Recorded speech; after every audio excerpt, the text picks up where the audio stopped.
আমরা এই টিউটোরিয়াল এর মাধ্যমে শেখার চেষ্টা করব QGIS এ কিভাবে পাই ডায়াগ্রাম বা পাই চার্ট তৈরি করতে হয় বা পাই ম্যাপ তৈরি করতে হয় সেটি এখানে শেখার চেষ্টা করব। তো আমাদের কাছে এখানে একটি সেভ ফাইল রয়েছে। এই সেভ ফাইলটি KMC এর একটি ওল্ড সেভ ফাইল, সেই সঙ্গে সারাউন্ডিং হুগলি রিভারও সেভ ফাইল রয়েছে। তো এই আমরা জানি যে ডিজিটাইজেশনের পরে ডেটা অ্যাটাচমেন্ট বা ডেটা জয়েনিং অথবা ডেটা ডিজিটাইজেশনের সঙ্গে সঙ্গে কিভাবে টাইপ করতে হয় এটাও আমরা জানি।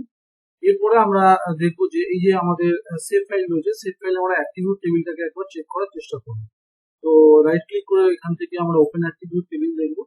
তো ওপেন অ্যাট্রিবিউট টেবিলে আমরা দেখতে পাচ্ছি এই যে সেভ ফাইলটি আমাদের রয়েছে, এই সেভ ফাইলের সমস্ত বড়গুলো রয়েছে, এটা বড় বাউন্ডারি ম্যাপ, সমস্ত বড় রয়েছে, এই যে বড় 1 2 3 করে রয়েছে, এবং সেই সঙ্গে এই প্রতি বড়তে যে মেন ওয়ার্কার, মার্জিনাল ওয়ার্কার এবং নন ওয়ার্কার তার একটি টেবিল এখানে রয়েছে। মনে রাখতে হবে, বা আমি বলছি যে এই যে ডেটাটা রয়েছে এটা একটা আর্টিফিশিয়াল ডেটা, জাস্ট বোঝার জন্য এই ডেটার উপরে কাজ করা হচ্ছে, এটা একটা আর্টিফিশিয়াল ডেটা। তো মেন ওয়ার্কার, মার্জিনাল ওয়ার্কার এবং নন ওয়ার্কারের ডেটা রয়েছে। এরপরে আমরা করব এর উপরে পাই চার্ট বা পাই ডায়াগ্রাম তৈরি করবো। এর জন্য প্রপার্টিসে যাব, আমরা প্রপার্টিসে গিয়ে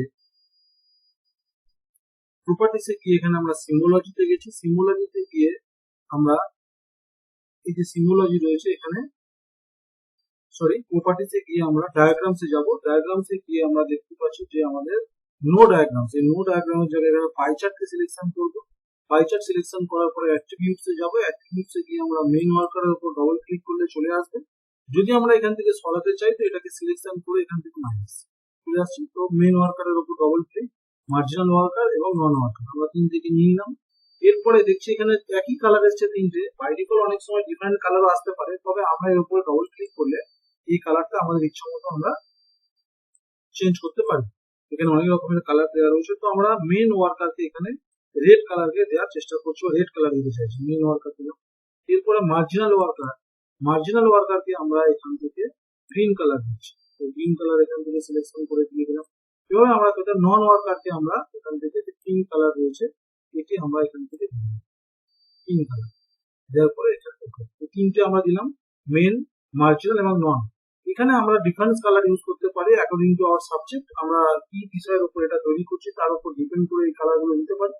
দেওয়ার পরে আমরা এখানে অ্যাট্রিবিউট কমপ্লিট হলো। এরপরে যে রেন্ডারিং রয়েছে এখানে যাব, এখানে গিয়ে অবশ্যই যে লাইন, এই যে লাইন কালার, লাইন উইথ এখানে রয়েছে, এখানে এটা বুঝতে হবে যে আমরা যে পাই করছি, পায়ের যে প্রতিটা টুকরো তৈরি হবে তার যে লাইন কি হবে এবং তার কি কালার থাকবে।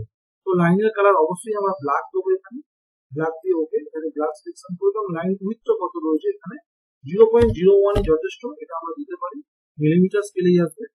আচ্ছা, এখানে ক্লক ওয়াইজ অবশ্যই ডিরেকশনটা ক্লক ওয়াইজ, আচ্ছা এখানে ক্লক ওয়াইজ করতে হবে, ক্লক ওয়াইজ। আর কাউন্টার ক্লক ওয়াইজ রয়েছে, এখানে ক্লক ওয়াইজ রাখবো। রাখার পরে আমরা এখানে ড্র এফেক্টে যেতে পারি, কিন্তু ড্র এফেক্ট আমরা পরে দেখাচ্ছি। দেখার পরে এখান থেকে আমরা অ্যাপ্লাই করবো, কিন্তু তার আগে আমরা এখানে আমরা অ্যাপ্লাই করে নেবো।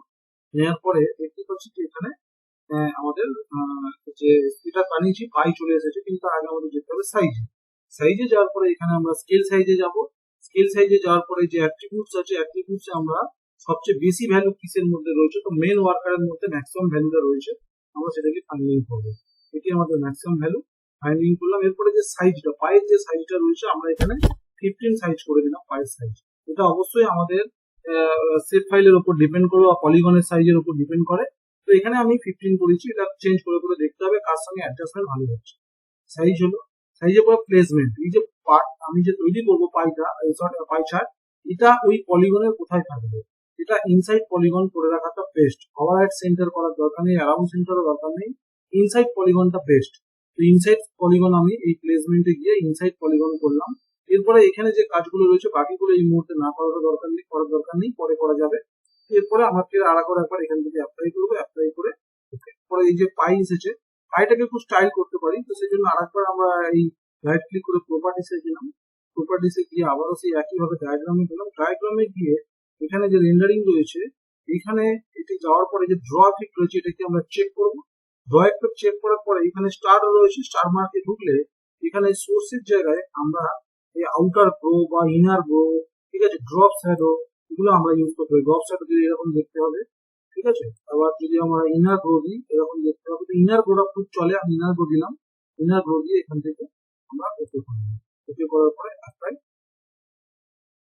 ওকে। এবার দেখতে পাচ্ছি যে আমাদের যে পাইটা তৈরি হয়েছিল, পাইটা একটু চিড়ি মনে হচ্ছে, ঠিক আছে, এটা তৈরি হয়েছে। এইভাবে আমরা পাই তৈরি করব, কিন্তু এরপরে আমাদের যে একটা প্রবলেম আমাদের আসবে সেটা হচ্ছে আমরা এখানে যখন লেভেল দেবো, যেমন আমরা যাবো গিয়ে প্রপার্টিসে গেলাম, প্রপার্টিসে গিয়ে আমরা যাবো লেভেল, লেভেলে যাওয়ার পর নো লেভেলের পরে সিঙ্গেল লেভেল, অবশ্যই সিঙ্গেল লেভেলের কাছে গিয়ে আমরা এই যে ফিল্ড ভ্যালুতে গিয়ে আমাদের বড় নামগুলো আমরা দিতে চাইছি। যাওয়ার পর আমরা টেক্সটে যাব, টেক্সটে গিয়ে আমরা এখানে আমাদের টেক্সটের সাইজটা আমাদের কি আছে সেটা দেখতে হবে, রেগুলার করা রয়েছে।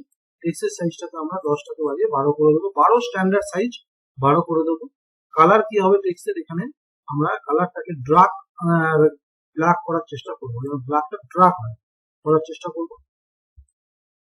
করে এখানে অ্যাপ্লাই পরে এখানেও সেম একই বিষয়ে প্লেসমেন্ট যে রয়েছে, এই যে প্লেসমেন্ট রয়েছে, রেন্ডারিং রয়েছে, এগুলো আমরা সব পরে শিখবো। শুধু প্লেসমেন্টটাকে দেখতে চাইবো।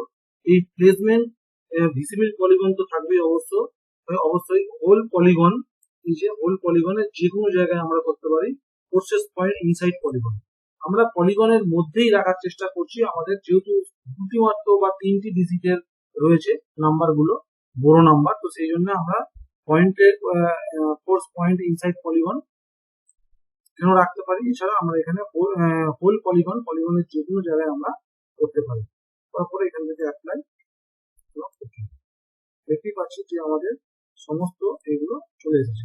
এখানে এরপরে আমরা আর একটা সমস্যা ফেস করব, সেটা আমরা যখন ধরুন আমরা এটাকে পেজ লেআউট তৈরি করতে বা প্রিন্ট লেআউট বানাবো, নিউ প্রিন্ট কম্পোজিশনে যাচ্ছে, এখানে গিয়ে আমরা যখন একটা প্রিন্ট লেআউট তৈরি করবো, এটা আমাদের প্রিন্ট লেআউট যখন তৈরি করছি, এটা A4 সাইজ পেজকে নেওয়া রয়েছে। আমি ধরে নিচ্ছি যে আমাদের এই এরিয়ার মধ্যে আমরা তৈরি করবো। যদি এই এরিয়ার মধ্যে তৈরি করি, এখানে দেখার চেষ্টা করবো, এটাকে একটু জুম করে নেওয়া যেতে পারে, অর্থাৎ স্কেলটাকে চেঞ্জ করতে পারা যায়। এখান থেকে 14 এর জায়গায় আমরা 11 করলেই,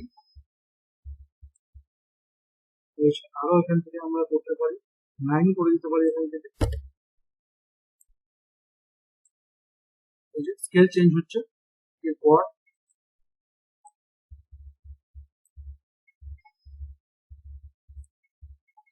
আমরা দেখতে পাচ্ছি এই যে এই দুটো একে অপরের সঙ্গে ওভারল্যাপ করছে। এই যে পলিগন দুটো মানে দুটি আমাদের যে পাই চার্ট রয়েছে, পাই দুটো কিন্তু একে অপরের সঙ্গে ওভারল্যাপ করছে। এর জন্য আমরা ব্যাক করে যাবো, এখানে আমরা ব্যাক করবো, ব্যাক করে আমরা দেখছি এই দুটো মেনলি এখানে আমাদের ওভারল্যাপ করছে এই দুটো। এই জন্য আমরা এখানে একটি টুল পাবো, এই যে টুলটা পাবো, এটা সব QGIS এর সব ভার্সনই রয়েছে, move A level or diagram or column.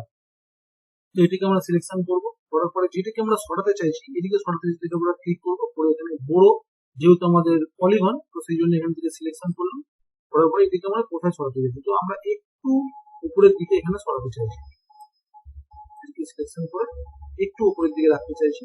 একটু উপরের দিকে রাখলে ওভারল্যাপটা হচ্ছে না, আর এইটাকেও আমরা যদি চাই প্রয়োজনে এই দিকে একটু সরিয়ে নিতে চাই। আমরা করলাম, করার পরে আবারও আমরা এখানে যাব, আমাদের যে প্রিন্ট লেআউট যেখানে তৈরি হচ্ছে এখানে গিয়ে একবার এটা রিফ্রেশ করবো। রিফ্রেশ করে দেখতে পাচ্ছি দুটো আলাদা আলাদা সাইডে সরে গেছে, আর কোনো অসুবিধা নেই, সরে গেছে। এভাবে আমরা এই যে আমাদের যে লেয়ার আমাদের প্রতিটা যে বড় নাম রয়েছে নামগুলোকে আমরা এভাবে সরাতে পারি। এটি করে নেওয়ার পরে এখানে আমাদের একটা জিনিস বুঝতে হবে যে আমরা এই লেয়ারটাকে আমরা এখানে যে তৈরি করেছি এটিকে আমরা যদি জুম করার চেষ্টা করি একটু, এখানে যে 1:1 করলে অ্যাকচুয়াল সাইজে আসবে। অ্যাকচুয়াল সাইজে এলে সব থেকে বড় সাইজের যেটা রয়েছে সবচেয়ে ছোট সাইজের যেটা রয়েছে, আমরা এখানে যখন ইন্ডেক্স তৈরি করবো, এই যে ইন্ডেক্স যখন তৈরি হবে তখন আমরা লেয়ারটাকে এখান থেকে যাবো, আমরা লেয়ারটাকে প্রপার্টিস, লেয়ারটাকে আমরা লক করে দিতে পারি, যে লেয়ার আছে লক লেয়ার আমরা করে দিতে পারি। এরপর আমরা এটাকে ফের একবার 1:1 এখান থেকে খোলার চেষ্টা করবো।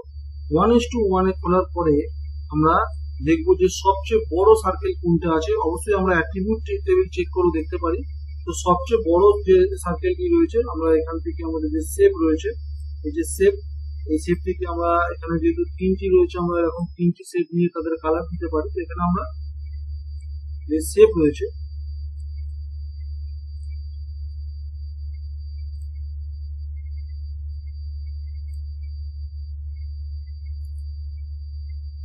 কালারটাকে আমরা দিয়ে এখান থেকে ফিল কালার যেটি রয়েছে ফিল কালার দিয়ে এখান থেকে আমরা রান করে দেবো।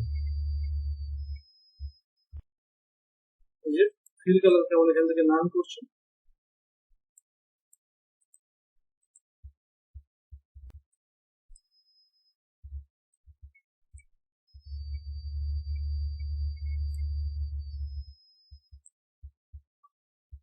যেটি আমাদের সবচেয়ে বড় সার্কেল থাকবে সেটি এরকম এখানে একটা বানালাম, সেই সঙ্গে সবচেয়ে ছোট যেটা থাকবে সেটিকেও আমরা বানাবো একইভাবে কন্ট্রোল সি কন্ট্রোল ভি করে এর উপরে নিয়ে যাবো, নিয়ে গিয়ে সবচেয়ে ছোট যেটা রয়েছে আমরা ধরে নিচ্ছি এটাই সবচেয়ে ছোট, তো যেটি সবচেয়ে ছোট থাকবে এখান থেকে বানিয়ে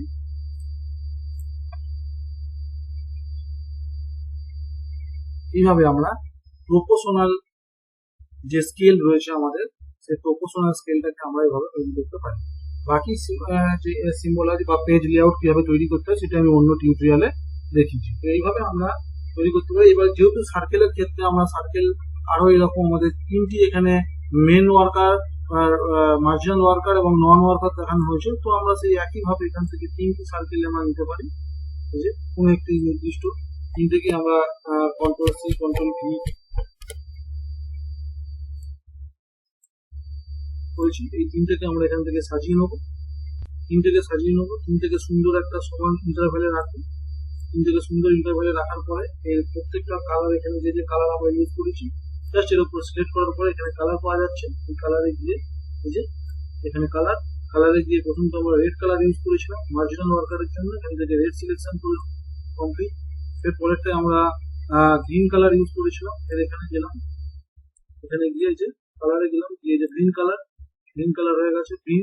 তারপরে আমরা পার্পল ইউজ করেছিলাম, এখানে গেলাম সেম একইভাবে যে পদ্ধতিতে আমরা বাকি দুটোকে কালার দিলাম সেটাও এখান থেকে কালার দিলাম। এই তিনটি কালার এখানে আমরা দিয়ে দিলাম। এই তিনটি কালার দিয়ে দেওয়া মানে এখানে আমি এরপরে টেক্সট নিয়ে যে আমরা এখান থেকে টেক্সট নিয়ে এই যে এখানে আমরা দেখতেই পারে মেন ওয়ার্কার,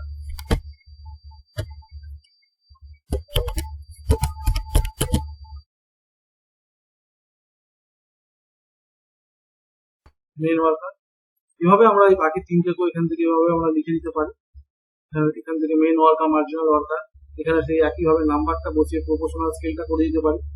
যদিও এখান থেকে আমরা ইন্ডেক্স থেকে এটি আনতে পারি, যদি আমরা এখান থেকে ইন্ডেক্সে গিয়ে যে রয়েছে আমাদের লিজেন্ড আছে এখানে ক্লিক করে জাস্ট কোথায় রাখতে চাই সেখানে একটা ক্লিক করলাম, করে এখান থেকে ওকে করলে এটি চলে আসবে। এটি দেখা যাচ্ছে KMC main worker, Hooghly river, main worker, marginal worker, non worker. তবে পায়ের ক্ষেত্রে এই স্কোয়ারটা ঠিকঠাক মানানো হয় না, সেই জন্য আমরা এরকম ভাবে আলাদা করে বানিয়ে নিতেও পারি। বাকি কিভাবে এই পেজ লেআউট বানাতে হয় সেটা আমি অন্য টিউটোরিয়ালে দেখাবো।